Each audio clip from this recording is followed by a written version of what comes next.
आप social media का इस्तेमाल करते हैं तो ये वीडियो तो आपको जरूर देखनी चाहिए। दोस्तों क्या आप जानते हैं एक दिन में हम अपने मोबाइल फोन को 2600 बार टच करते हैं। 2022 की रिपोर्ट है 7 से ज्यादा घंटे हम फोन यूज करने पे गुजार देते हैं। लेकिन इसका असर हमारी जिंदगी पे क्या पड़ रहा है? एक इंसान जो नशे का आदी, अगर उसे वक्त पे नशा ना मिले वो बेचैन हो जाता है। वैसे ही अगर एक मिनट के लिए भी हमारा फोन हमसे दूर हो जाए हम बेसुध हो जाते हैं। इस मौजूद के मुताबिक हमने इंटरनेशनल मुस्लिम यूनिटी काउंसिल के सरबरा हकीम अब्दुल रशीद साहब के साथ बात की। आइए सुनते हैं उनका क्या कहना है।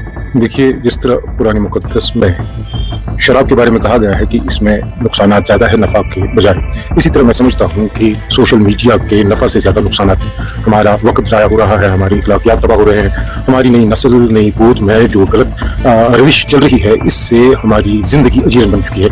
आज ज़िंदगी में जितनी बेसुकूनी और बेचैनी पाई जा रही है, मैं समझता हूँ कि सोशल मीडिया के गलत इस्तेमाल से वो बेसुकूनी पाई जा रही है। और अगर इस पे वालिदैन ने रोक न लगाई तो हमारा माशरा जो है वो तबाही के दहाने पे जो आज आकर हमारी इस इन्फॉर्मेशन से सहमत हैं? कमेंट सेक्शन में ज़रूर बताइए आप किसके बारे में क्या राय है।